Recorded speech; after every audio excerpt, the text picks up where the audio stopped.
Sigurd Bergsman, striker muda berdarah Indonesia yang siap membela Merah Putih. Arab Saudi gagal, ketua federasi mundur, cermin kontras budaya sepak bola. Kontroversi VAR di Piala Dunia 2026.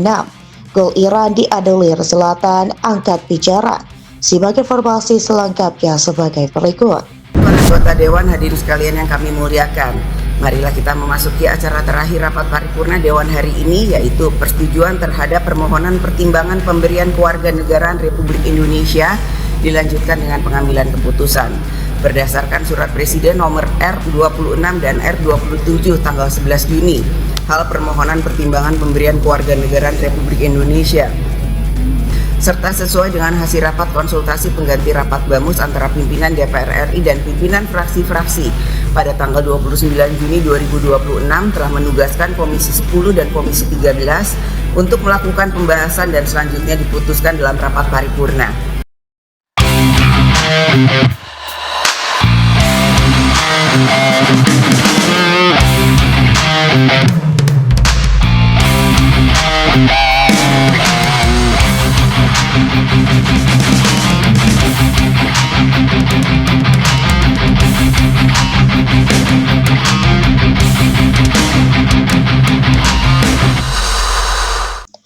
Gelombang pemain diaspora kembali mengguncang dunia sepak bola nasional.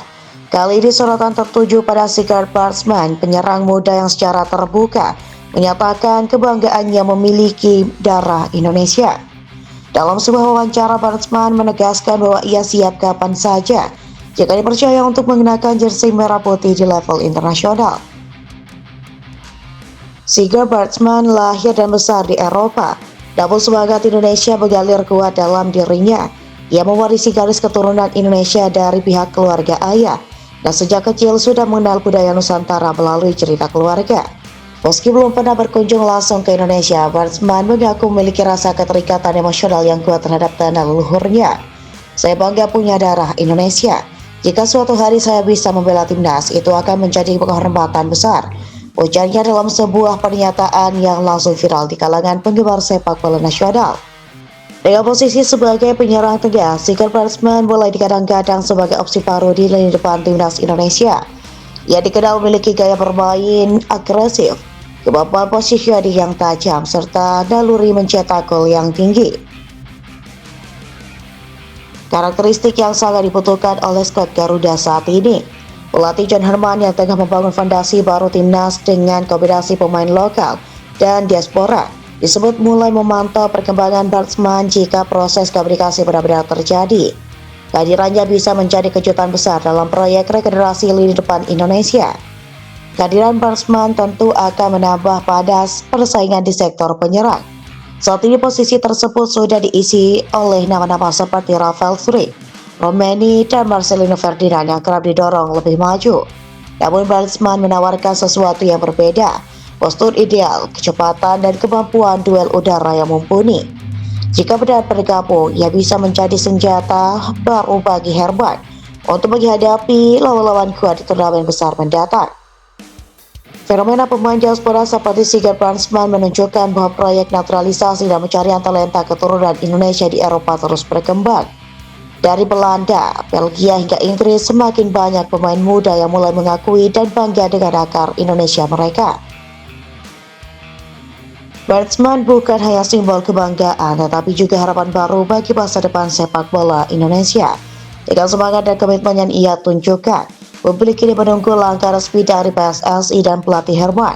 Apakah nama Sigurd Bergsman akan benar-benar menjadi bagian dari revolusi Garuda Muda? Meski semua masih sebatas pernyataan dan rumor, satu hal jelas, Sigurd Bergsman telah menyalakan api harapan baru di hati para pecinta sepak bola Indonesia. Jika panggilan itu datang, ia siap menjawabnya dengan satu tekad, membela Merah Putih dengan sepenuh hati. Apakah di awal dari kejutan besar di lini depan timnas Indonesia? Waktu yang akan menjawab. Tapi satu hal pasti, nama Sigurd Bergsman kini resmi masuk dalam radar Garuda.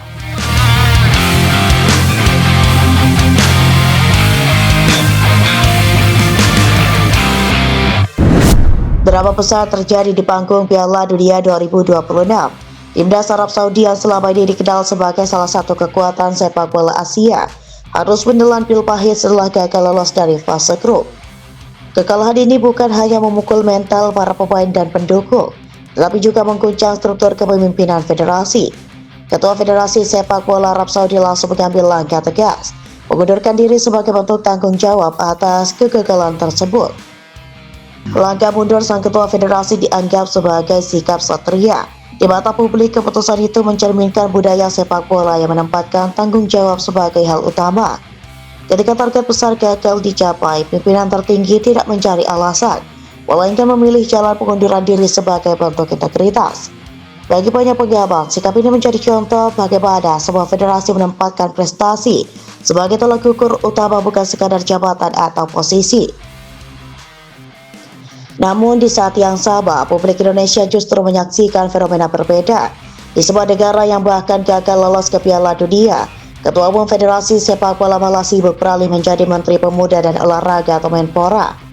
Alih-alih mundur atau melakukan refleksi atas kegagalan, posisi tersebut justru semakin menguatkan kesan bahwa jabatan lebih penting daripada prestasi.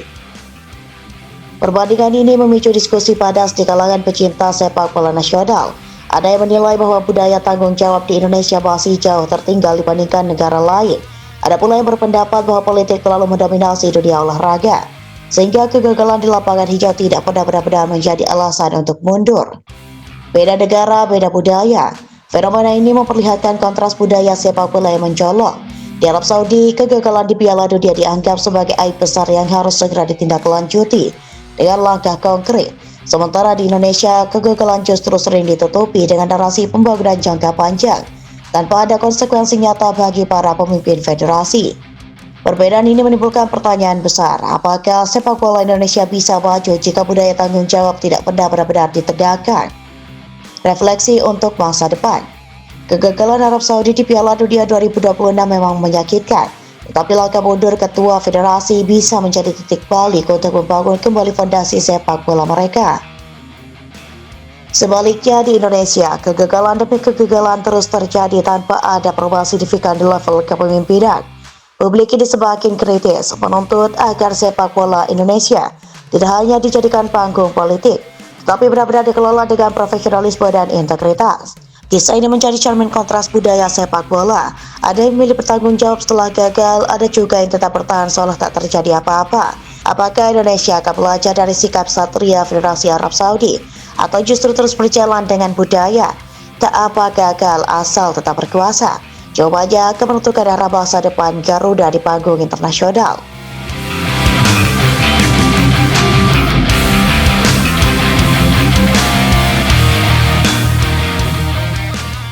Drama besar kembali mewarnai panggung Piala Dunia 2026. Pertandingan sengit antara Iran versus Mesir berakhir dengan kontroversi setelah gol kemenangan Ira di menit-menit akhir dianulir oleh VAR.